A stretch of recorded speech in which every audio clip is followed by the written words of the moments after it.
మీరు store create చేసి link లేదా క్యూఆర్ని షేర్ చేస్తారు. కస్టమర్ ఆర్డర్ ప్లేస్ చేస్తారు. డెలివరీ, రిటర్న్స్, రిఫండ్స్ అన్ని ప్లాట్ఫామ్ హ్యాండిల్ చేస్తుంది.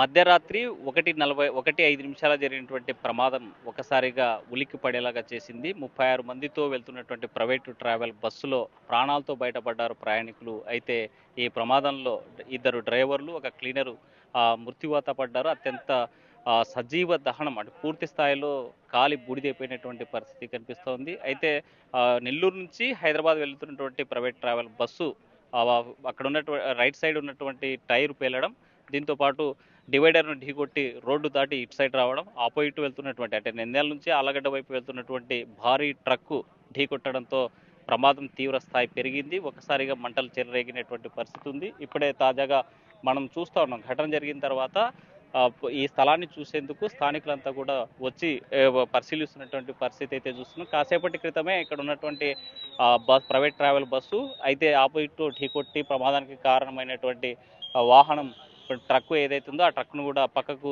తొలగించినటువంటి పరిస్థితి ఉంది. ట్రాఫిక్ క్లియర్ చేసినటువంటి పరిస్థితి మనకు కనిపిస్తుంది. మనం క్లియర్గా ఇటు సైడ్ చూసినట్లయితే ప్రైవేటు ట్రావెల్ ఆపోజిట్ వస్తున్నటువంటి పెద్ద ట్రక్కు ఢీకొట్టడంతో ప్రమాదం జరిగింది. ఒక్కసారిగా మంటలు చెలరేగాయి. ఇందులో ఉన్నటువంటి 2 డ్రైవర్తో పాటు క్లీనరు అత్యంత సజీవ దహనమై మాంసపు ముద్దలుగా మిగిలిపోయినటువంటి సిచ్యువేషన్ కనిపించింది. అయితే సంఘటన స్థలం చేరుకున్న తర్వాత పోలీసులు అంతా ఆ యొక్క మృతదేహాలని కూడా తరలించినటువంటి పరిస్థితి. ఈ ప్రమాద తీవ్రస్థాయికి మనకు కనిపిస్తుంది.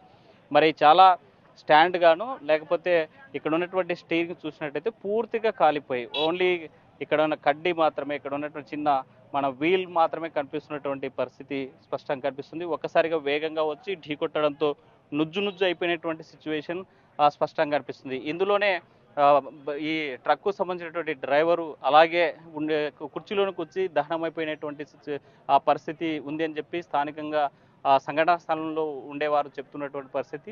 ప్రమాద తీవ్రస్థాయికి చూసినట్లయితే మనం పైన చూస్తూ ఉన్నాం. వీల్స్తో పాటు అంటే స్టీరింగ్తో పాటు పక్కన ఉన్నటువంటి ఈ ట్రక్కుకు సంబంధించినటువంటి టైర్లు కూడా కాలి బూడిదైపోయినటువంటి పరిస్థితి. కేవలం కడ్డీలు మాత్రమే, ఇనుపంక సామాన్లు మాత్రమే మిగిలిపోయినటువంటి పరిస్థితి ఉంది. ఎదురుగా ఢీకొట్టడంతో తుక్కు నుజ్జు అయినటువంటి పరిస్థితి ఉంది. అయితే ఈ వాహనంలో ప్రధానంగా తీసుకెళ్తున్నటువంటి వాహనాలు బైక్స్ అంటే లేకపోతే తిరుపతికి వెళ్తుందా అనేటువంటిది స్పష్టమైనటువంటి సమాచారం లేనప్పటికీ ఈ ఢీకొట్టినటువంటి పెద్ద ట్రక్ ఏదైతే ఉందో ఈ ట్రక్కులో ప్రత్యేకంగా కొత్తగా ఉన్నటువంటి బైక్స్ తరలిస్తున్నటువంటి పరిస్థితి మనం చూస్తున్నాం. ఇంత పెద్ద భారీ ట్రక్లో హెవీగానే వెహికల్స్ తీసుకెళ్తారు. దీంతో పాటు ఏదైనా విలువైనటువంటి వస్తువులను కూడా చాలా భద్రంగా రవాణా చేసేటువంటి ఈ ట్రక్కు ప్రమాదానికి గురైంది.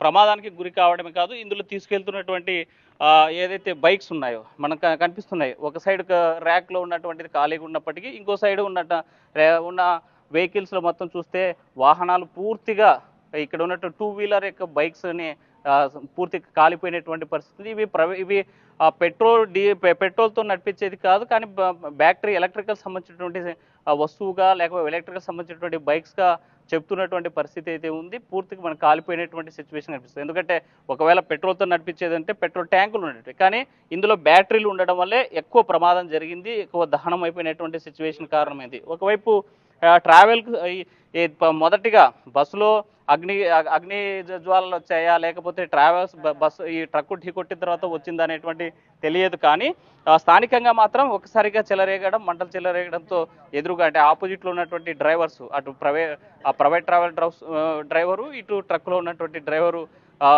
సజీవ దహనమైనటువంటి సిచ్యువేషన్ చూస్తాం. మనం ప్రమాదవశాత్తు బయటపడ్డటువంటి 36 మంది ప్రయాణికులంతా కూడా ఊపిరి పీల్చుకున్నారు. వాళ్ళ కుటుంబ సభ్యులు కూడా ఆనందం వ్యక్తం చేస్తున్నటువంటి పరిస్థితి. ప్రమాదం నుంచి బయటపడడంతో షాక్కి గురైనటువంటి పరిస్థితి 36 కుటుంబాల్లో కనిపిస్తుంది. కానీ ఒకవేళ అనుకోనిటువంటి ఘటన జరిగి ఈ 36 మంది బయటికి రావడానికి ప్రధానమైనటువంటి కారణం అటుగా వస్తున్నటువంటి DCM డ్రైవరు ఒక్కసారిగా పెద్ద రాడ్డు తీసుకొని ఆ బస్సులో ఉన్నటువంటి అద్దాలు పగలగొట్టి అందులో ఉన్న వారందరినీ బయటికి పంపించడంతో ప్రమాదం నుంచి బయటపడ్డారు 36 మంది. అయితే అక్కడ జరిగేటువంటి క్రమంలో దూకినటువంటి కొంతమంది ఒక 10 మంది దాకా తీవ్ర గాయాలై నంద్యాల ఆసుపత్రిలో చికిత్స పొందుతున్నటువంటి పరిస్థితి అవుతుంది. ప్రమాదాల నివారణకు ప్రత్యేక చర్య తీసుకోవాల్సినటువంటి అవసరం ఉంది.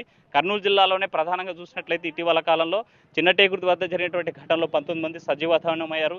ఆ ఘటనలో ఒక బైక్ రైడర్ చేసినటువంటి మిస్టేక్ వల్ల జరిగినటువంటి ఘటనకి మరి 19 మంది బలైపోయినటువంటి పరిస్థితి. వాళ్ళ కుటుంబాల్లో ఇంకా తీవ్రని వేదన ఉన్నటువంటి పరిస్థితి. అయితే ఉమ్మడి కర్నూలు జిల్లాలో అలాంటి ఘటనే పునరావృతం అయ్యేటువంటిది. అయితే తృప్తిలో తప్పినటువంటి ప్రమాదం అన్నట్లుగా 36 మంది ప్రమాదం నుంచి బయటపడినటువంటి సిచ్యువేషన్ నంద్యాల జిల్లా సిరివెల్లమెట్ట దగ్గర ఉన్నటువంటి ప్రమాద ఘటనలో బయటపడినటువంటి సిచ్యువేషన్ ఉంది. ఇది ఇక్కడ ఉన్నటువంటి తాజా పరిస్థితి. వేడిజల్ చంద్రశేఖర్తో హుస్సేన్ RTV, సిరివెల్లమెట్ట నుండి. Local to global news at your fingertips. మీ చేతిలో ఒక ఆయుధం. Download Raw TV app. Media legend Ravi Prakash is back.